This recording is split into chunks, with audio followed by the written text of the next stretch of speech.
Today, we're going to dig into a really powerful piece of health advice from a place you might not expect, a medical text that's about 1,500 years old. It's a simple idea, but honestly, it could completely change how you think about your daily habits and your health in the long run. Let's start with something we've all done.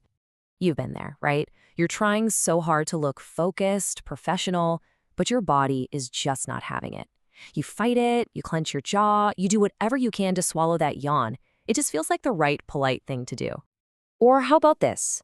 You're in a place that's dead silent, and you feel that little tickle in your nose. You know it's coming.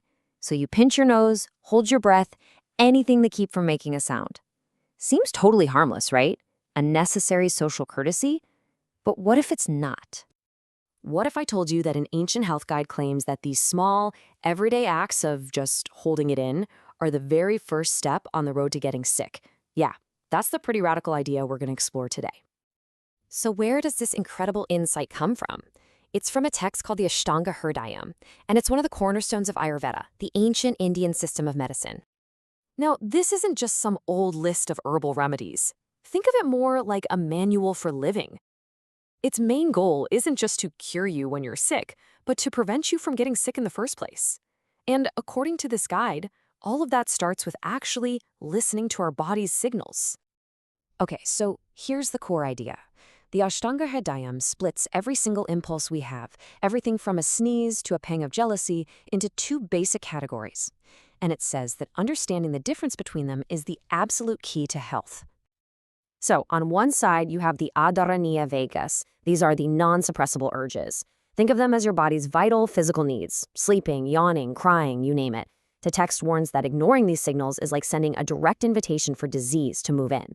But then, on the other side, you have the Dharaniya vagas, the suppressible urges. These are the mind's harmful impulses, things like greed and anger. And the text argues these are the ones we must learn to control. So what actually happens when we ignore those non-suppressible urges from our body?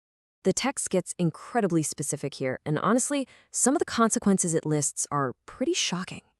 Let's start with one we are all guilty of. You know, you've pushed through that wave of exhaustion to watch one more episode or to grind through a late night of work. What does this ancient text say that's actually costing us? Well, the text calls the result moha, which translates to delusion. I mean, that's basically what we call brain fog today, right? And the remedy? It's so beautifully simple. Just sleep. Your body is literally telling you exactly what it needs. Okay, what about something a little more emotional? We're so often taught to just be strong, hold back our tears, but the Astanga Hridayam sees this as suppressing a really vital physical release. This one is a perfect example of the mind-body connection. Holding back tears, the text says, can lead to real physical problems, even diseases of the heart. And the remedies are just fascinating. They range from sleep to, and this is my personal favorite, listening to pleasing stories. How great is that? You know, the same principle applies to something as basic as being thirsty. What happens when we just consistently ignore our body's signal for water? The consequences here are listed as pretty severe, from just general weakness all the way to deafness and even cardiac pain. It really shows how a simple, repeated imbalance can snowball into major issues. And of course, the remedy is just as intuitive: cool water to bring the system back into balance. All right, let's circle all the way back to where we started, that seemingly polite, harmless act of stifling a sneeze. What could possibly be the harm in that? This is just astounding. The text warns that suppressing a sneeze can lead to headaches, weakness of your senses, and even facial paralysis. It treats that explosive force as a vital energy that you just shouldn't block. It really drives home the main point: don't mess with the body's natural wisdom. But hang on, this isn't just a license to indulge every single impulse you have.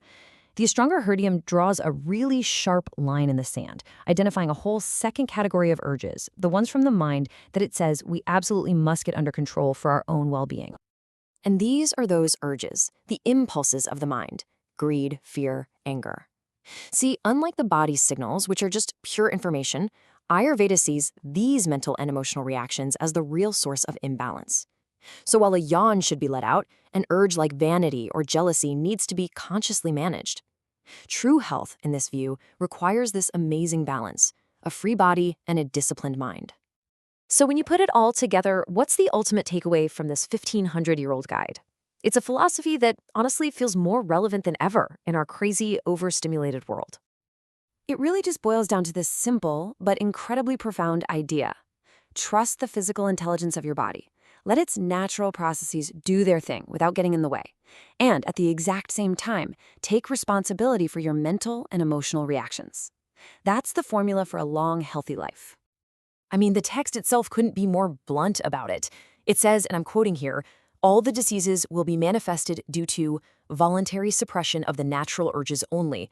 The root of sickness, it argues, is simply not listening.